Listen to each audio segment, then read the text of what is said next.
Eto na nga mga chong, marami tayong basketball updates. Justin Brownlee, may good news para sa Barangay Ginebra.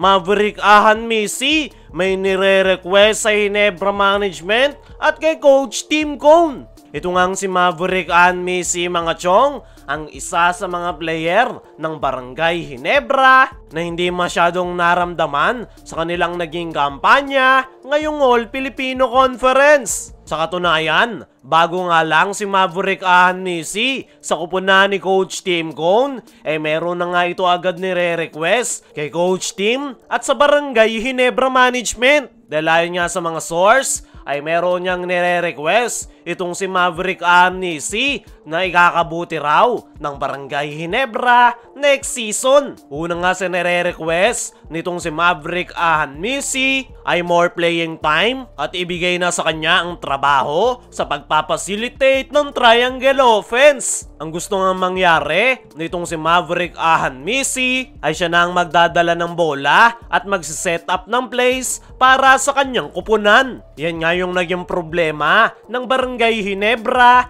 ngayong All Filipino Conference. Wala nga silang player na naka-assign talaga at nakafocus lang sa pagpapacilitate ng triangle offense. Kaya naman sinasuggest nitong si Maverick Ahan Messi na makakuha siya ng more playing time at siya na ang kukuha ng role bilang solid point guard. Para sa akin mga chong, ay maganda ang intensyon na yan ni Maverick Ahan Messi dahil masusolusyonan ang problema nila pagdating sa solid point guard. Pero sa inilalaro nga ni Maverick Ahan Messi ay masasabi nating hindi talaga siya bagay sa triangle offense dahil more on dribble ang ginagawa ni Maverick Ahan Messi at masyadong nagtatagal ang bola sa kanyang kamay. Isa pa nga sa nire-request nitong si Maverick Ahan Messi ay i-adjust sa kanya ang sistema ni Coach Tim Cone. Mukhang ang gusto nga nitong mangyari ay i-take over ang Barangay Ginebra para mailabas ang kanyang laro. Ganyan nga yung ginawa ni Maverick Ahan Messi sa Converge 5RXers. Ang problema kapag nangyari yan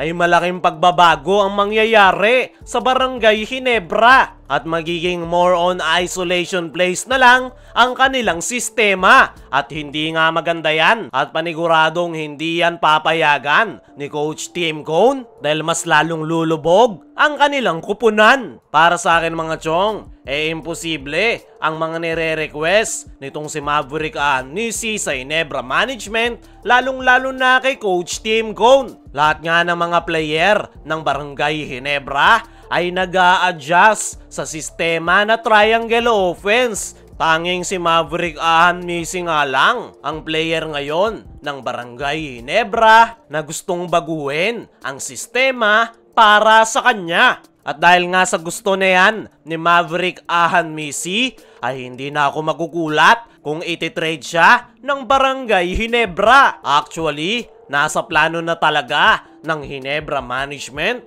na i-trade itong si Maverick Ahan Messi ngayong magbabalik na si Jeremiah Gray, Jamie Malonzo at Aljon Mariano. Ayon nga sa mga source ay plano ngang gawing trade asset ni Al Francis Chua itong si Maverick Ahan Messi para makakuha ng player na mas mapapakinabangan ng kanilang kupunan. Para sa akin mga chong, ay maganda ang itinatakbo ng opensa ng Barangay Ginebra noong wala pa si Maverick Ahan Messi sa kupunan ni Coach Tim Cone. Talagang pineste lang sila ng mga injuries kaya napilitan si Coach Tim Cone na humanap ng bagong player at isa nga sa nakuha nila ay itong si Maverick Ahan Messi. Kung si Maverick Ahan Messi ay may nire-request kay Coach Tim Cone, meron namang good news para sa Barangay Ginebra. Pabalik na ng bansa si Justin Brownlee. Sa ngayon nga mga chong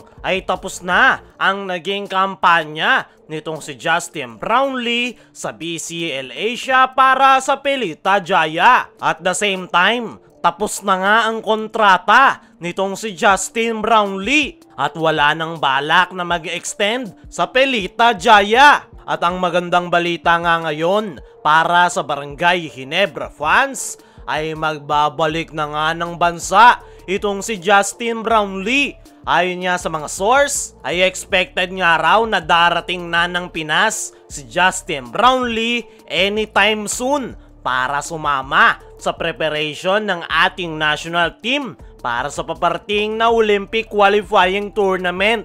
Magandang balita nga yan mga chong dahil healthy Justin Brownlee ang ating makikita ngayong pabalik na ito ng Pinas. Kaya naman, panigurado magandang ipapakita ni Brownlee para sa ating national team, lalong-lalo na ang kanyang pinaka-inaabangan na comeback sa kanyang mahal na kupunan na Barangay Ginebra. Sa ngayon, habang ine-edit ko ang video na ito, ay kasalukuyan pang nasa Dubai itong si Justin Brownlee. Pero expected na didiretso na ito ng Pilipinas. Kaabang-abang nga ang pagbabalik ni Justin Brownlee sa Barangay Ginebra sa paparating na Governors Cup. At panigurado, marami na namang papaiyakin na haters itong si Justin Brownlee ngayong magbabalik na ito sa kanyang koponan. Sa ngayon nga mga chong ay kumpirmadong si Brownlee pa rin